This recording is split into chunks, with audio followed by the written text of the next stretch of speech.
ലോറൻസിൻ്റെ അന്തരിച്ച CPMന്റെ സമുന്നത നേതാവ് ലോറൻസിൻ്റെ മൃതദേഹം മെഡിക്കൽ കോളേജിന് വിട്ടു നൽകുന്നത് താൽക്കാലികമായി ഹൈക്കോടതി തടഞ്ഞിരിക്കുന്നു. ലോറൻസിൻ്റെ മകൾ ആഷ ലോറൻസിൻ്റെ ഹർജി ഹൈക്കോടതി തീർപ്പാക്കി. മൃതദേഹം മോർച്ചറിയിൽ സൂക്ഷിക്കാൻ കോടതിയുടെ ഉത്തരവ്. അതിനിടെ ലോറൻസിൻ്റെ അന്ത്യയാത്രയിലും നാടകീയ രംഗങ്ങൾ. തർക്കത്തിനിടെയാണ് പ്രവർത്തക മൃതദേഹം മെഡിക്കൽ കോളേജിലേക്ക് മാറ്റിയത്, മോർച്ചറിയിലേക്ക് മാറ്റിയത്. ടൗൺ ഹാളിൽ നിലത്ത് കിടന്ന് പ്രതിഷേധിച്ച് ആഷ ലോറൻസും മകൻ മിലനും. വിവരങ്ങളുമായി രേഷ്മ ബാബു ചേരുന്നു. രേഷ്മ, നേരത്തെ ഈ വിഷയം ചർച്ച ചെയ്തപ്പോൾ ഞാൻ എന്താണ് ചോദിച്ചത് അതുപോലെ കാര്യങ്ങൾ നടന്നിരിക്കുന്നു അല്ലേ? മൃതദേഹം മോർച്ചറിയിലേക്ക് മാറ്റിയിരിക്കുന്നു. കാരണം എനിക്ക് തോന്നുന്നു കോടതി ഇത് തീർപ്പാക്കിയതിൻ്റെ പ്രധാന കാരണം ലോറൻസ് മരണശേഷം തൻ്റെ ശരീരം മെഡിക്കൽ കോളേജിന് വിട്ടു നൽകണം എന്ന് എഴുതി വെച്ചിട്ടില്ല. അങ്ങനെ ഒരു രേഖ ഇല്ലാത്തത് കൊണ്ടല്ലേ ആഷ ലോറൻസിൻ്റെ ആഗ്രഹം ഇപ്പോൾ താൽക്കാലികമായിട്ടാണെങ്കിലും അത് അംഗീകരിച്ചു കൊടുത്തിരിക്കുന്നത്? പ്രധാനമായിട്ടും ഈ ഹർജി ഇന്ന് പരിഗണിച്ച സമയത്ത് ആദ്യം തന്നെ ഹൈക്കോടതി സിംഗിൾ ബെഞ്ച് ജഡ്ജിയായിട്ടുള്ള ജസ്റ്റിസ് VG അരുൺ ചോദിച്ചത് ഈ മൃതദേഹം കൈമാറുന്നത് സംബന്ധിച്ച് ലോറൻസ് എന്തെങ്കിലും എഴുതി വെച്ചിട്ടുണ്ടോ എന്നുള്ളതായിരുന്നു. പക്ഷെ അതിന് മറുപടിയായിട്ട് ഹർജിക്കാരിയായിട്ടുള്ള ആശ ലോറൻസ് പറഞ്ഞത് ഇതിന് തക്ക രേഖകൾ ഒന്നും തന്നെ ഇല്ല. ഒപ്പം തന്നെ മറ്റു മക്കളായിട്ടുള്ള ഈ ഹർജിയിലെ എതിർകക്ഷികളായിട്ടുള്ള മൂത്ത മകൻ ML സജീവന് വേണ്ടിയിട്ട് അഭിഭാഷകൻ ഹാജരായിരുന്നു. അദ്ദേഹം പറഞ്ഞത് വാക്കാൽ തന്റെ കക്ഷിയോട്, അതായത് മൂത്ത മകനോട് ലോറൻസ് പറയുക മാത്രമാണ് ചെയ്തിട്ടുള്ളത്. ഇത് സംബന്ധിച്ച് ആധികാരികമായിട്ടുള്ള രേഖകളില്ല. അതുകൊണ്ട് തന്നെയാണ് മറ്റു മക്കൾ ചേർന്ന് സമ്മതപത്രം മെഡിക്കൽ കോളേജിന് കൈമാറിയത് എന്നുള്ളതാണ്. അതുകൊണ്ട് തന്നെയാണ്, അതായത് രേഖകളില്ലാത്തൊരു സാഹചര്യത്തിലാണ് ഹൈക്കോടതി ഈ മൃതദേഹം നിലവിൽ മോർച്ചറിയിൽ സൂക്ഷിച്ചുകൊണ്ട് അനാട്ടമി ആക്ട് പ്രകാരം മെഡിക്കൽ കോളേജ് അധികൃതർ പരാതി പരിശോധിച്ച് തീരുമാനം എടുക്കട്ടെ എന്നുള്ള ഒരു നിലപാടിലേക്ക് എത്തിയത്. അതിന്റെ അടിസ്ഥാനത്തിൽ ആശ ലോറൻസിന്റെ ഹർജി ഹൈക്കോടതി തീർപ്പാക്കുകയായിരുന്നു. നേരത്തെ, അതായത് ഈ മൃതദേഹം മെഡിക്കൽ കോളേജിന് കൈമാറുമെന്ന ഒരു തീരുമാനം വന്ന സമയത്ത് തന്നെ ആശ ലോറൻസ് മെഡിക്കൽ കോളേജ് അധികൃതർക്ക് ഒരു പരാതി നൽകിയിരുന്നു. അതായത് ഈ കൈമാറ്റം സംബന്ധിച്ച് തനിക്ക് എതിർപ്പുണ്ട് എന്നത് സൂചിപ്പിച്ചുകൊണ്ടുള്ള പരാതിയായിരുന്നു അത്. ആ പരാതിയാണ് ഇനി മെഡിക്കൽ കോളേജ് അധികൃതർ അനാട്ടമി ആക്ട് പ്രകാരം പരിശോധിക്കേണ്ടത്. അതിനുശേഷമായിരിക്കും ഈ മൃതശരീരം എന്ത് ചെയ്യണമെന്നത് സംബന്ധിച്ചുള്ള ഒരു തീരുമാനത്തിലേക്ക് കടക്കുക. മറ്റു മക്കളാണ് നിലവിൽ സമ്മതപത്രം എഴുതി ഒപ്പിട്ട് ഈ മെഡിക്കൽ കോളേജ് അധികൃതർക്ക് നൽകിയിട്ടുള്ളത്. ആശ ലോറൻസ് അതിൽ ഉൾപ്പെട്ടിട്ടില്ല. മകളായതുകൊണ്ട് തന്നെ മകൾ കടുത്ത എതിർപ്പ് പ്രകടിപ്പിക്കുന്ന ഒരു സാഹചര്യത്തിൽ ഈ ഒരു അനാട്ടമി ആക്ട് പ്രകാരമായിരിക്കണം ഇനി മെഡിക്കൽ കോളേജ് അധികൃതർക്ക് തീരുമാനം എടുക്കുവാൻ സാധിക്കുകയുള്ളൂ. എന്തായാലും തന്റെ അറിവോട് കൂടിയിട്ടല്ല ഇത്തരം ഒരു തീരുമാനം കുടുംബാംഗങ്ങളും പാർട്ടിയും എടുത്തത് എന്നുള്ള ഒരു നിലപാട്, അല്ലെങ്കിൽ അത്തരം ഒരു കാര്യം തന്നെയാണ് പരാതിയിലടക്കം ആശ ലോറൻസ് വ്യക്തമാക്കിയിട്ടുള്ളത്. ഇന്ന് ഈ ഹർജി പരിഗണിച്ച വേളയിൽ വലിയ രീതിയിലുള്ള വാദപ്രതിവാദങ്ങൾ ഹൈക്കോടതിയിൽ നടന്നു.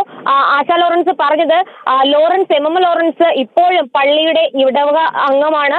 ഒപ്പം തന്നെ ക്രൈസ്തവ മതാചാര പ്രകാരമുള്ള ചടങ്ങുകൾ അദ്ദേഹത്തിന്റെ ജീവിത കാലയളവിലൊക്കെ തന്നെ അനുഷ്ഠിക്കുകയും ചെയ്തു.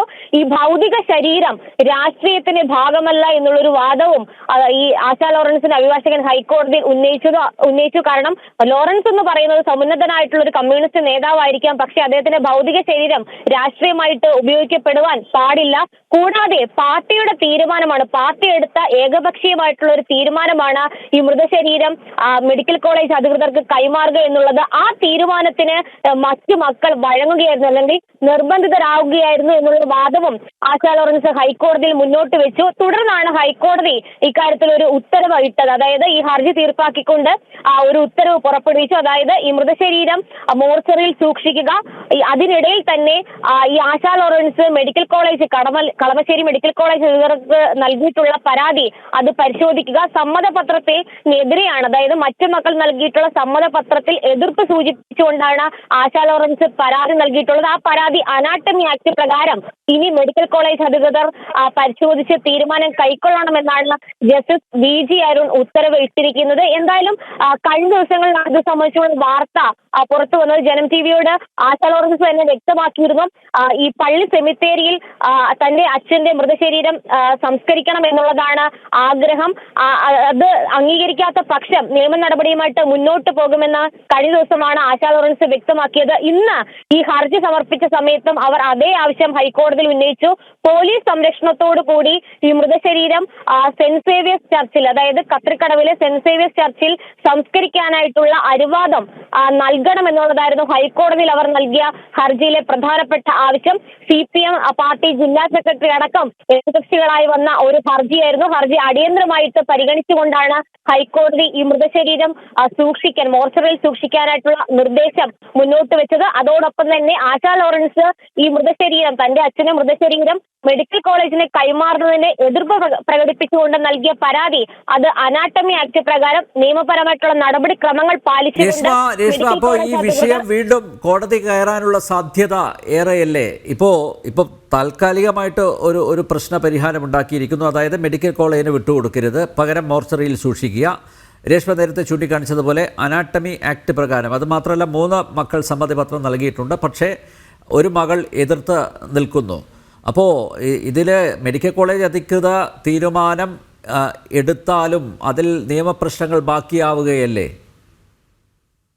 തീർച്ചയായിട്ടും ഇതിൽ നിലവിൽ ഇന്ന് ഹർജി വന്ന സമയത്ത് കോടതി പരിഗണിച്ച ഒരു കാര്യം മകൾക്ക് എതിർപ്പുണ്ട് എന്നുള്ളതാണ്. മാത്രമല്ല ഈ മൃതശരീരം മെഡിക്കൽ കോളേജിന് കൈമാറണം എന്നത് സംബന്ധിച്ച് ഡോക്യുമെന്റൽ ആയിട്ടുള്ള ഒരു എവിഡൻസും കൈവശമില്ല.